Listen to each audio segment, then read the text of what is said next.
when I was 28, all of a sudden everything came to a halt. And why was that? Well, I got food poisoning and I almost died. Hi, everybody. So happy to be back with you. I'm Linda from Next with Linda show. It's always my great pleasure to share with you people that I find who have something to say that we can benefit from. So without further ado, I will greet our guest. Welcome. Hi, Linda. So lovely to have you. Thank you so much for having me, Linda. And Yola is the CEO and founder of Carewell Homecare. She is a functional diagnostic nutrition practitioner. How's that for a mouthful? And it comes in such a beautiful young package.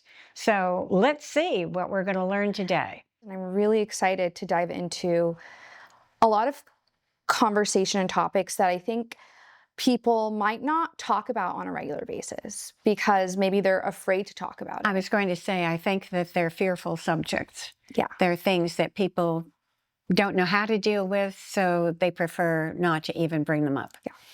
And keep conversation more joyful and surface. Yep. Which is why I think it's so important that somebody have the guts to actually tell it like it is. Yeah.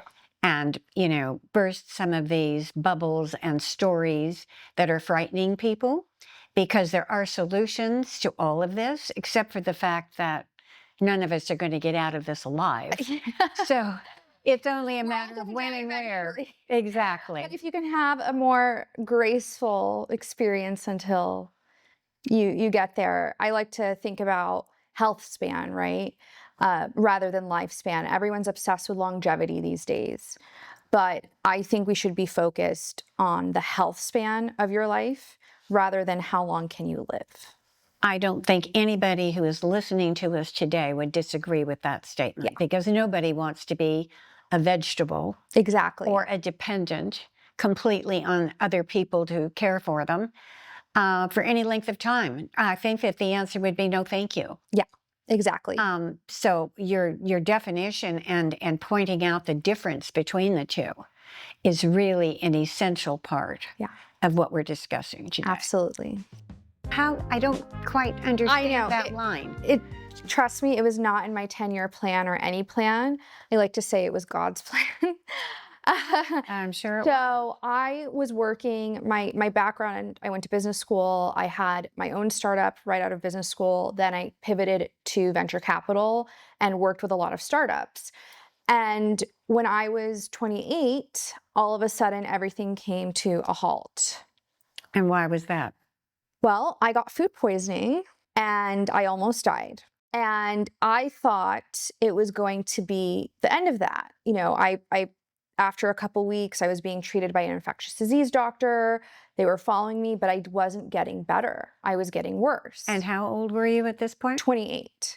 Okay. I didn't have a history of any of these conditions prior to this trigger, but I started to not being able to walk. Like my joints were not just the joints, my nerve pain from the top of my head to my feet, hands everywhere. I started losing all my hair.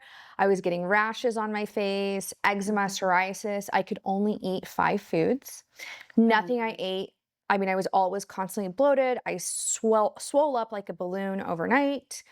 And I had jaundice from the hepatitis, from the liver failure, and it wasn't going away. And finally, after being bounced around a million different places, I ended up getting diagnosed with lupus, Hashimoto's, MCAS, POTS, Ehlers-Danlos syndrome, endometriosis, PCOS, like a whole, I call it the autoimmune matrix or soup of things. And I became bedbound. Okay, so I remember when I was diagnosed with lupus, they said that I went to a specialist, a neurologist, the head of neurology at UCLA. Yeah. And they said, well, there are 5 markers for lupus. Yeah. And of the 5 markers, you have 3. Yeah. So they said it's not really lupus, but it's lupus-like. Well, I think things have evolved It was a long time Yeah, ago. because even if you don't have, and I'm on the board, the Young Leaders Board for the Lupus Research Alliance, so Wow. I'm All really right. up to So you date. do know. Things have evolved. Even if you do not, you can have one marker. Also, you can have, your positive ANA, you might have the speckled pattern, which is common for lupus.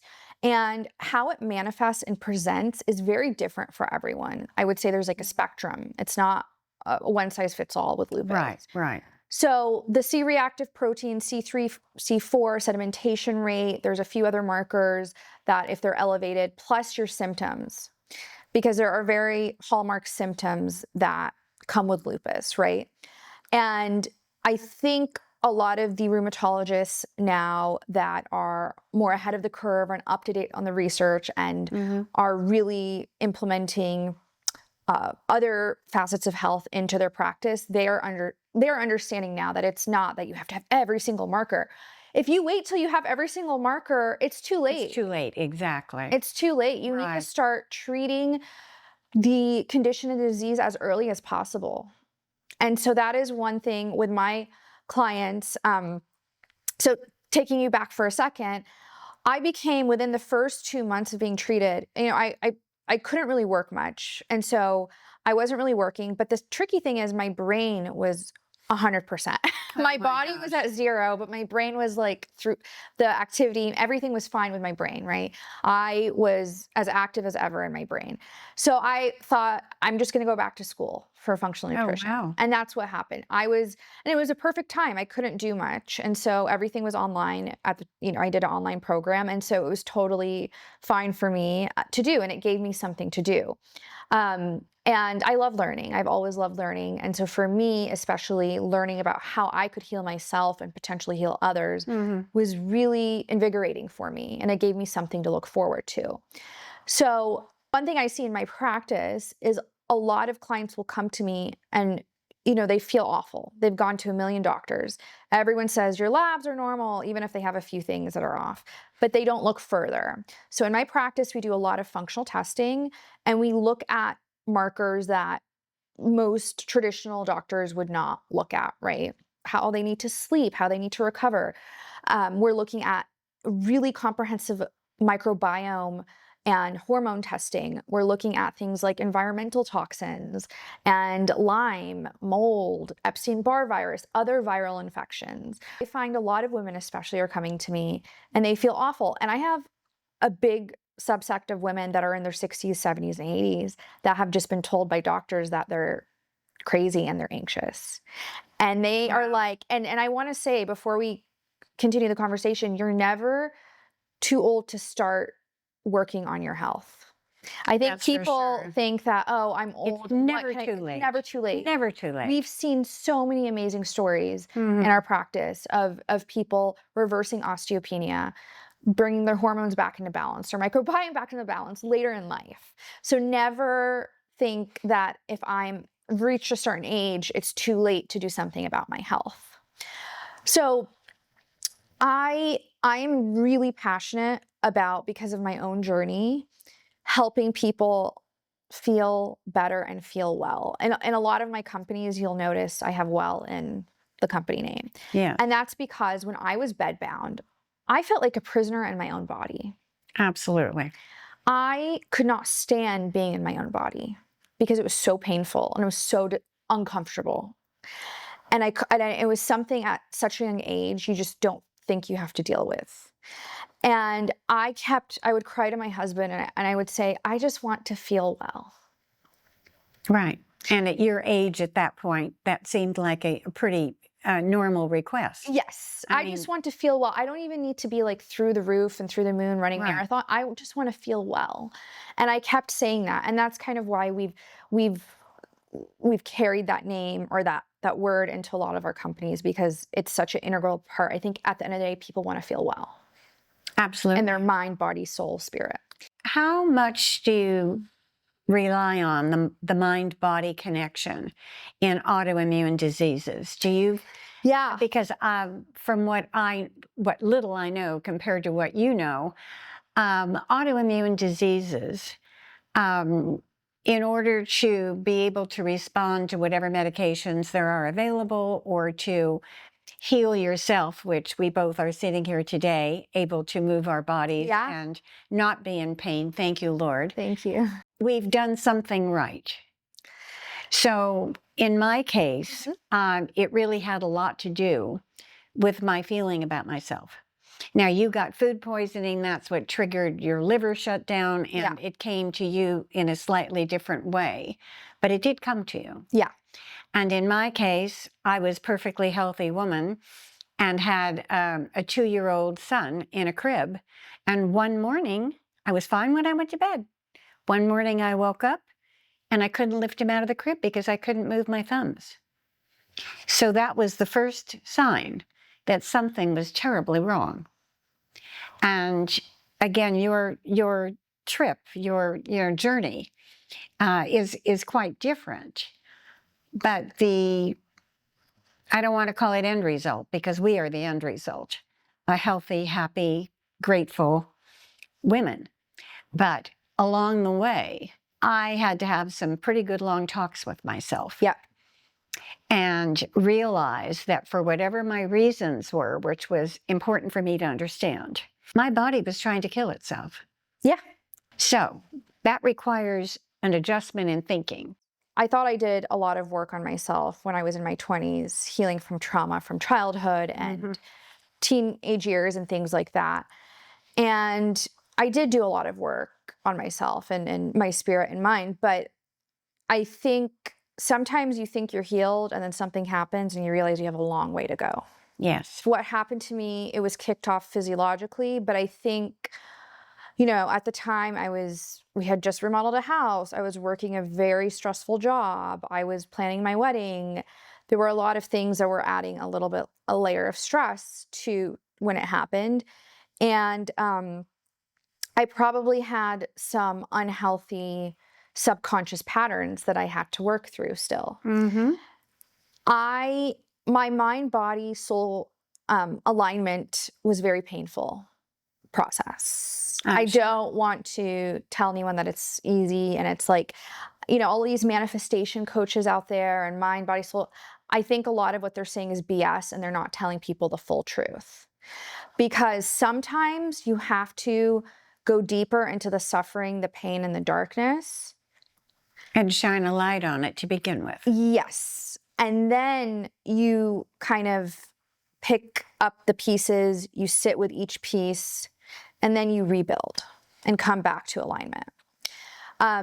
For me, it was a little bit of a journey because, and I think again, because I was so young, like, you know, I had just gotten married. And so I had we wanted to have kids right away, but I kept having miscarriages and I lost my friends. My friends didn't understand what I was going through. They they kept saying, when are you going to get better? Which like as if it was a cold. Exactly. I lost my career. I lost so many parts of me. So it was a whole identity crisis. And I started to disassociate from my body. I literally, my soul would leave my body. I know this sounds a little woo-woo. No. But my soul would leave my body because I couldn't sit in my body. And one thing that I think a lot of the manifestation and visualization coaches miss is that you have to be able, they try to get you to manifest, vision board, visualize, all these things. But if you're not doing so in coherence with your physical body and your heart and your mind, it's out of alignment and it's not actually going to get you better. Exactly. So it took so much work to start to be able to feel like I could drop back into my body. And that you could trust it. I could trust it. I felt safe. Instead of saying, I hate you, or exactly, I say, thank you for telling me what you need. Yes. And I became a PMA certified Pilates instructor. So going through that process of becoming a Pilates instructor really, while I was doing everything else, really helped me come back to my body. I actually, again, becoming a Pilates instructor was never, ever top of mind for me. I enjoyed Pilates, but I am hypermobile. I was never athletic. I have 2 left feet. I never thought of myself being someone in the fitness industry. But so I was bedbound. I had to use crutches. I had to use canes. My husband, thankfully, is a doctor of physical therapy, so he helped rehab me. But when I started to go back to wanting to like do some workouts, I went back to the studios I used to go to, and I got bullied by the instructors in the studio. Oh, wow. Saying I couldn't do Pilates. I could not modify because I would have to modify. And I learned how to modify in physical therapy for myself. And that if I couldn't do as many reps or the repertoire that they had, that I shouldn't come back and Pilates wasn't for me and I shouldn't do Pilates. It happened 4 different times, 2 at the same studio and then 2 other studios. By the 4th time, I came home bawling. Again, I'm young. I want to feel like I can move or do something, even if it was limited. Of course. And my husband said, again, he's been such a great support. He said, go become a Pilates instructor. Because he sees so many people in his clinic that, you know, have autoimmune conditions or chronic or degenerative conditions, and they complain about the same thing where they can't go find instructors that know how to help them move with their condition. So it was kind of a crazy thought to be like, okay, I'm the you know, least athletic or the least mobile I've ever been, but I'm going to become a Pilates instructor now. But that helped heal me. And I work with so many people who have autoimmune conditions, you know, who have really severe degenerative neurological conditions. And I help them move and I help them progress in their movement and build strength. Now, in addition with the functional medicine and everything else we're doing. So that also helped me. I also want to say that a simple tip, if you're very new to this, body scanning. There's a lot of meditations on YouTube. You can look up body scanning, but you go through, you're doing breath work, you're laying down, you're closing your eyes, and you're connecting with each part of your body. You're doing a scan of each part, and you're feeling that connection. Yes, and you're checking out if it needs help or needs attention. Or just the energy, or just being cognitive. Blockage or something. Exactly. But you do all of this mentally. Mentally, it's a mental body scan. That you need a machine for. Yes, you can just do it at home. Yes. That was something I started doing for 30 seconds, a minute, pairing that with breath work. And then I started to layer in journaling. And then I started to layer in more of the meditations. And then I started to layer in more of this like mind movie visualization type of thing. And then I started to layer in movement, doing all of that together. And that's how I slowly brought the mind, body, heart coherence back into alignment. Right, because the mind gets used to thinking of your body in a certain way. Correct. And it gets stubborn as heck. You know, it doesn't see any reason to change. Now it understands you can't move. And, you know, it's a safety. It thinks that it's your body's in danger. It's trying to protect you. Exactly. Trying to protect you. And so you have to break that primal, you know, autopilot that your mind or your brain will go into. And that can take time. So anyone that's listening, that's going through this or has experienced what we've experienced to that degree, give yourself grace. Tell your body, thank you. Thank your body. Give your gratitude to your body and your mind. And I will say, like, at the same time, I was doing all these different treatments and using all my protocols on myself. And, you know, I was doing B-cell Benlysta for lupus, and I was starting to get better, right? Slowly but surely. And so it's a balance of working on you can't separate the mind and the body. A lot of people like to separate them. You cannot. Can't. So you need to work on the physiological aspects of your body and treat what it needs to do, or course correct what you need to bring it back to homeostasis while you're working on the mind. A lot of nervous system coaches and mindset and coaches, they forget about the body and they just want you to focus on the mind. You have to do both at the same time. Yes, you do. And it's just as adverse to neglect the mind. Exactly. And you can't just focus on the body. This is one entity. Yes. We are one. Exactly. And it all needs love. And I think in this era of like biohacking and longevity, I think a lot of people have forgotten about that. Big mistake. Yeah. So let me quickly wrap up to present day, how we got started with Carewell. So like I mentioned, my husband is a doctor of physical therapy, and he does a lot of in-home physical therapy for his clients. And he has seen over the years, a lot of the caregivers that his clients had were not fully trained, were no background checks, no vetting. And he started looking into why is this happening? Because he would have to end up training the caregivers. It's not his job, but his clients were getting injured because they didn't know how to transfer them or bathe them correctly or all these things. A lot of the companies, especially in LA, were illegally ran or were really poorly operated and ran. Right. And then when I got really sick, Mark became my caregiver.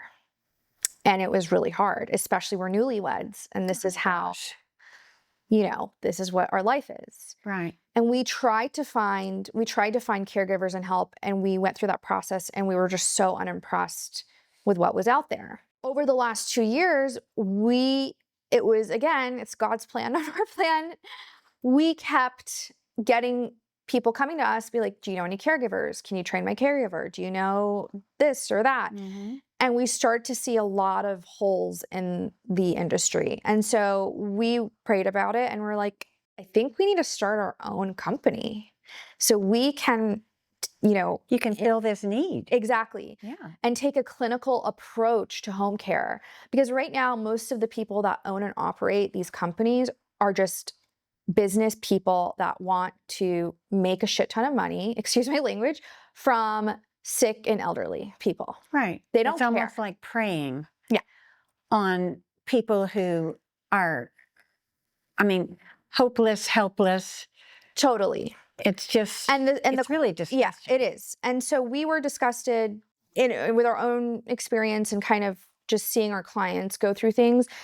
So we decided to start Carewell because the other thing that we found out is living in Southern California, especially, a lot of these companies pay their staff very little, which is why there's such high turnover. So we also wanted to make sure that we were providing better pay for our staff, attracting higher quality talent, and also supporting them in their goals. A lot of the people that work for us are going to nursing school. They care, and they're trying to also get clinical experience through working with us. That's too. Wonderful. Mm-hmm. So we take a very white glove concierge approach to home care. Dr. Mark does all the clinical evaluations in the home with the family or the individual. Okay. That typically doesn't happen anymore. They just send random people to the house without doing a full evaluation and doing proper vetting and training for the home care aide or the CNA or the LVN that's coming. Right. So that's something that we really take pride in, is especially with home care, you're focused on activities of daily living, and that falls really under the doctor of physical therapy realm. And Mark can also do physical therapy if you need and things like that. We also have a lot of other providers and doctors in our network and other concierge services. Like if you want to have someone come do your hair, nails, massage, MLD therapy at home. We also have a family portal and a provider portal. So what does that mean? So it's on your phone. Let's say you have a family member, a lot of kids now don't live where their parents live anymore. Right. And you want to see what is happening in real time with your mom on a certain day when she's being taken care of. You can log in on your app or online on the computer, and you can see what exactly when she's been fed, bathed, any notes, everything in real time. Interesting. And then the providers can also see that. So another thing we found is that the communication between the client at home, the families, and the provider there is no communication between that. So we're trying to close that gap between providers, families, and the client to help not only make the day-to-day life of the individual better, but also support whatever goals for their overall health, right? Mm-hmm. Because you go to your doctor, right? Let's say someone has dementia or Parkinson's or an autoimmune condition. Their doctor's like, you need to be doing this, this, and this every day. How do they know they're doing it? They don't. Right. So I think it's the most logical sense is if you have home care and we're taking clinical notes and we're taking notes and we're documenting everything every day, that it can easily be sent back to the provider and say, here's what's happening on the day-to-day. And that can help treatment plans, prognosis plans, diagnosis plans. So are your caregivers specifically trained in particular areas of disease? Yeah, so a lot of them have dementia training, dementia care training. Okay. So we have our own proprietary training, whatever specific condition that the person has. Besides our general onboarding training, we will provide training before they even start with the person. So, for instance, my sister Mhm. has been long time suffering with Parkinson's Yeah. disease. She has a heck of a time even getting in to see a doctor. Yep. And there's been no change in medication that we're aware of. And we've researched pretty well whether it's the Michael J. Fox Foundation or all the rest of them that are out there. And they all say the same thing. There basically isn't anything new that they have found that goes through that blood-brain barrier that really can positively affect this. And so whoever the caregiver would be who would go to her home would be someone who's experienced with Parkinson's Yes. patients. And my husband is LSVT certified in Parkinson's. So he's able to really provide additional training, and he can go to the house even, or go to I'm using your sister as a hypothetical, and make sure that they are being trained on her specifically. So it's very personalized, the care, and that's how it needs to be. But because like you said earlier, every person is affected differently by the same Totally. disease. Exactly. So, and also with Parkinson's too, there are ways to slow down the progression of disease, even if you can't stop it, through nutrition, through different kinds of movement that's been clinically studied. How fast the disease progresses is different person to person. Exactly. But there are things you can do to help, hopefully, slow down the progression. And obviously, the earlier you can do that, the better. The better, right? They were doing a GLP study on Parkinson's, actually. I don't know if you heard about it. No. So they were looking at GLPs for Parkinson's. It passed phase 1 and phase 2. Phase 3, the results were not so great. So they're trying to figure out where it went sideways. Or is there another condition or another gene or something else that made phase 3 not have as good results as phase 1 and phase 2. So what happened in between? I got to speak with the leading researcher. This was done in Norway, and they don't know yet. They're still trying to figure it out. I will say with Parkinson's and Alzheimer's and dementia, there are a lot. I think that's the next frontier. Really? With longevity, going in the longevity space and health span and lifespan, because we have figured out a lot that we can do for cancer and cardiovascular disease and many other diseases. But this frontier, this area, this is what a lot, when I'm going to conferences or speaking to like leading researchers and scientists, this is the area that people are really investing in the next 5 years. Well, because honestly, I mean, my father passed away, may he rest in peace, wonderful man, of Parkinson's and dementia as part of the disease, or as a symptom, or I don't know what you would call the relationship between the two conditions. Yeah. But they're often seen together. Yes. They're still prescribing the same medications. Yeah. And he's been gone 20 years. Yeah. It's frustrating. And I think for everyone, whether it's a family member or friend, you're caring for people in this population, it's very frustrating. Because there's interesting things about amyloid plaque now that's coming out, the plaque that sometimes will happen, right? Mm-hmm.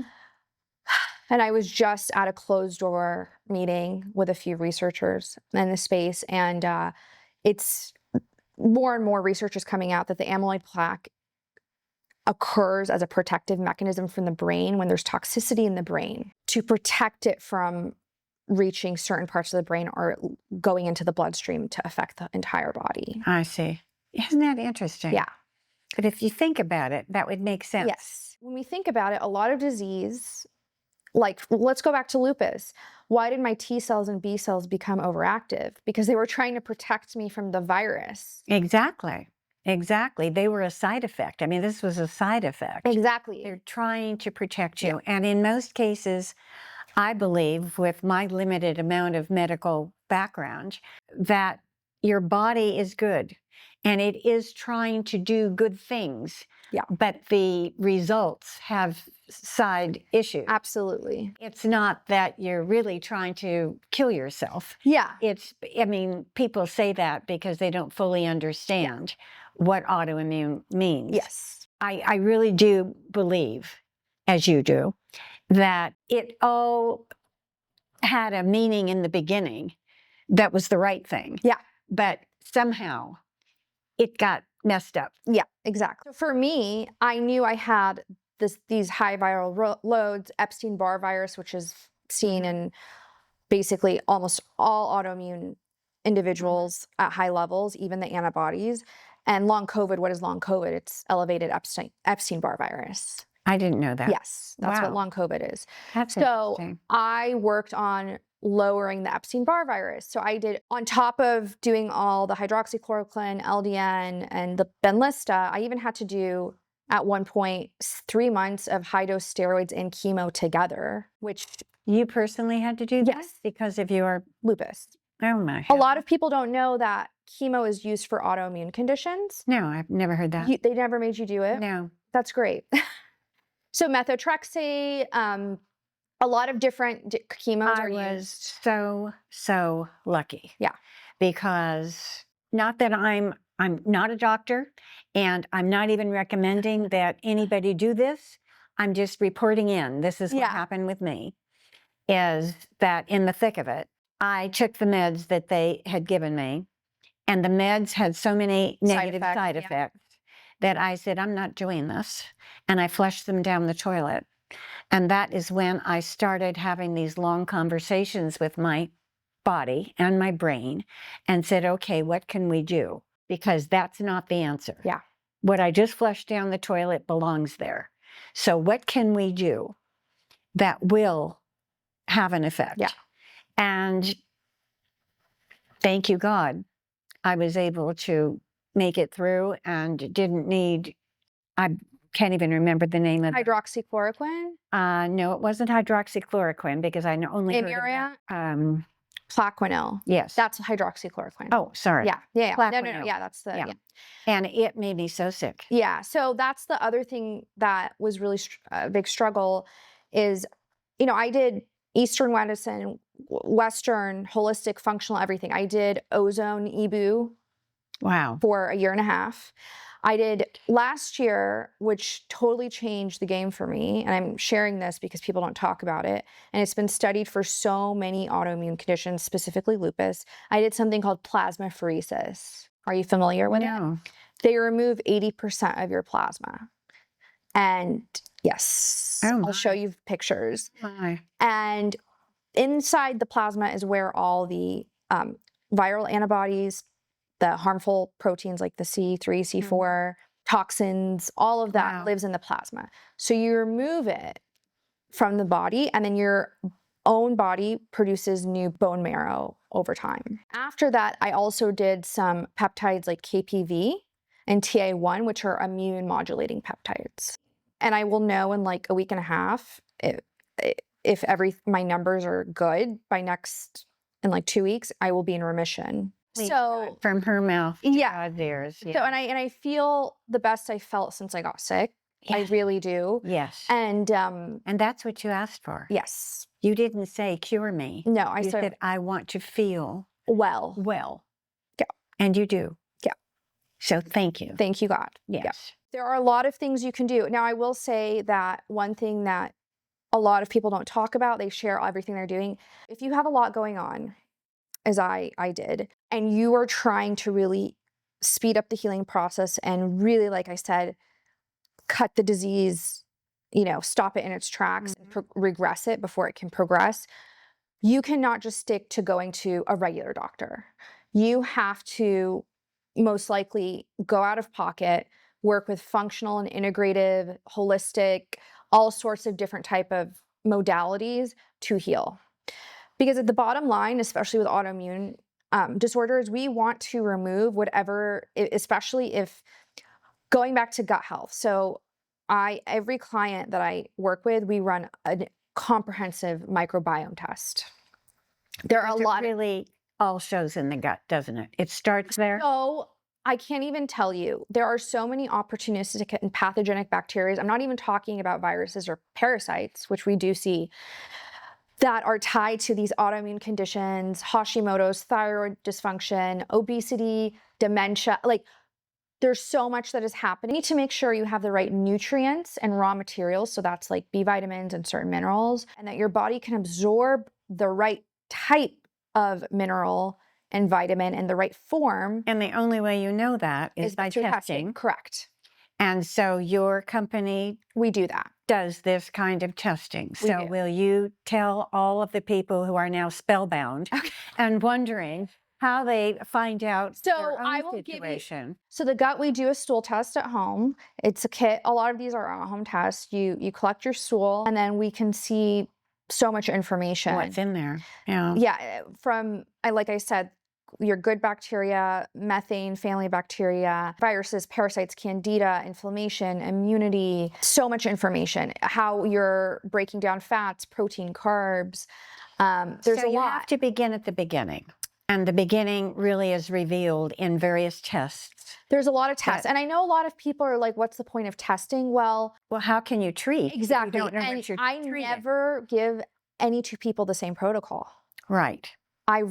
You have to be an N of one. Medicine needs to be N of one.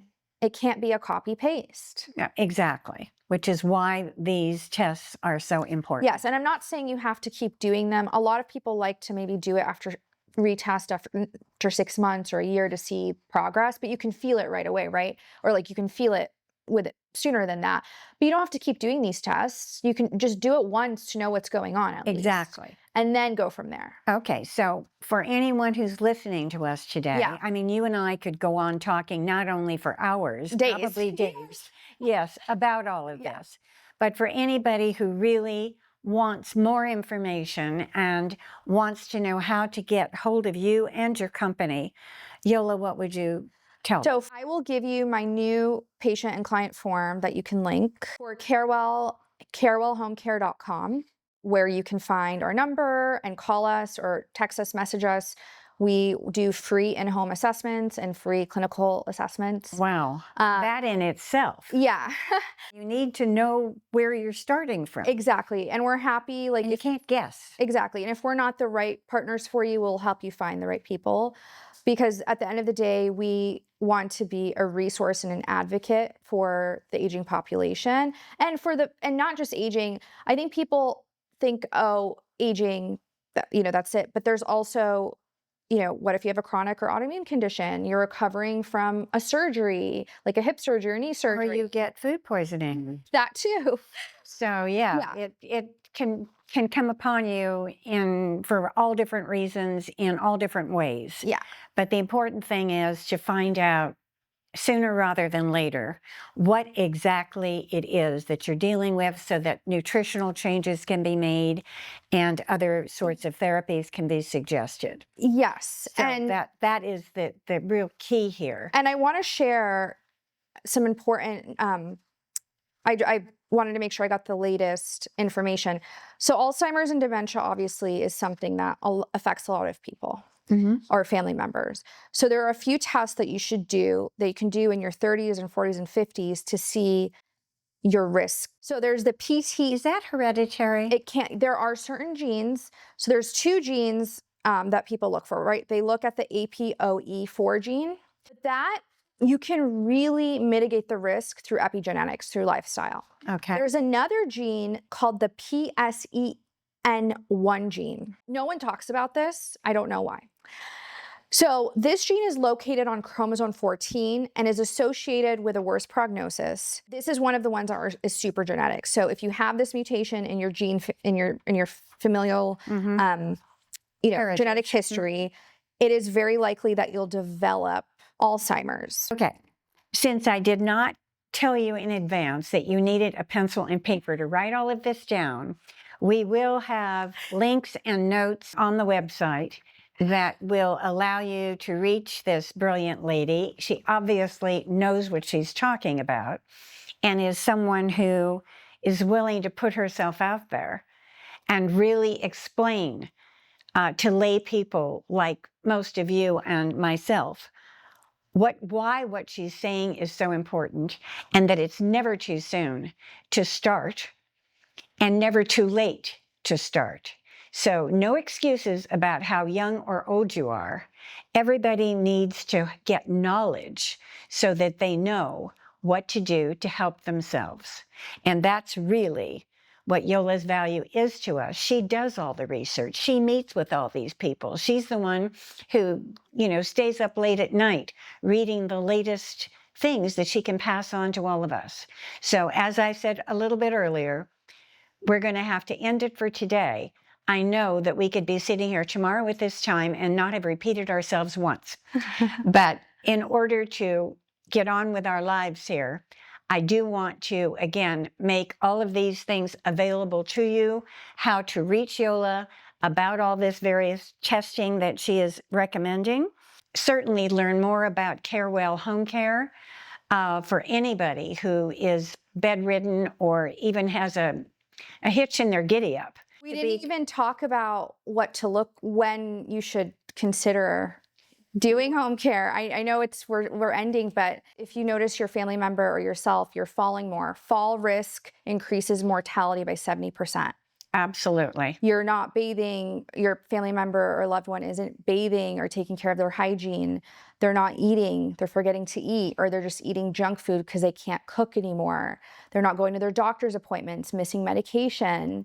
They're not able to do things like laundry or clean around the house. Even if it's not full-time care, just 20 hours, or if you're a loved one taking care of your loved one, if you're someone taking care of your loved one, we also offer respite care. So it could be 20 hours a week or just coming in for a few hours a day or on the weekend to let you go do what you need to do. Now, I know that this is probably a tacky question, and I'm sure I'll hear about it. Yeah. But are you just strictly out of pocket, or do you take some insurance? We take long-term care insurance. Okay. So a lot of people, if you bought life insurance back in the day, you probably have a rider or a long-term care insurance plan. Mm-hmm. So we'll help you get that kicked in and activated. We do unfortunately, and I'm on the, I lobbied Congress for this, so hopefully it'll change in a few years. Home care is not covered by insurance or Medicare, which is weird. So it's only the private companies. Exactly. That you can sign up for long-term care. So long-term care insurance is what you would need. And if you're young, go get a plan now. Don't wait until you need it, because people plan for retirement, but they don't plan for aging care. Right. And so the cost for aging care can be anywhere from $100,000 to $300,000 a year in the last 5 years of your life. Wow.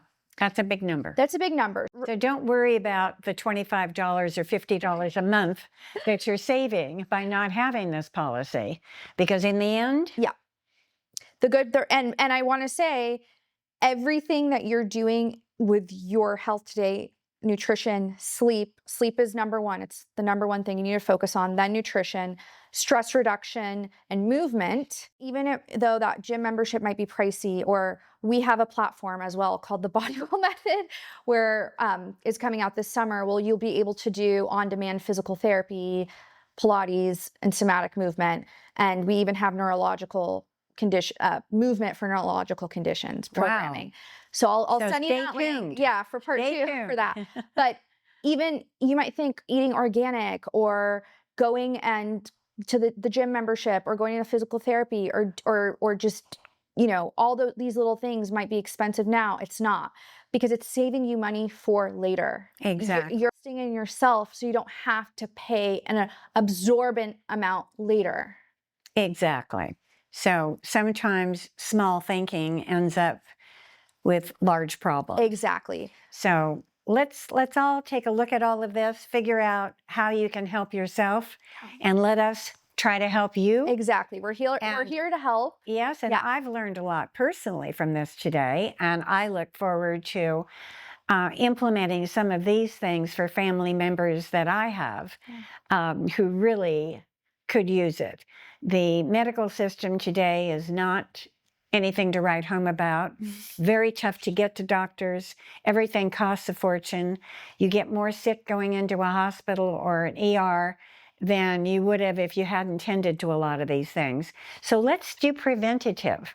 Let's take a look now. Let's find out now what we can do to keep things from progressing or to keep things from beginning in the first place. Or really stopping the disease in its tracks. Stopping it in its tracks, and absolutely. Regressing. So, yeah. Yola, Thank you, Robert, Linda. thank you so much for being with us today. This has really been a pleasure, and I know we've all learned a lot. Well, thank you for having me, and I'm here to help be an advocate for anyone if I can, and help you or your loved one really just feel well. Thank you so much, and I thank you on behalf of all of my followers, because you're bringing us information that we wouldn't even know what questions to ask. Yeah. But now that you've broached these things and are speaking of these things, I'm sure a lot of us are going, oh, gee, I should probably do that.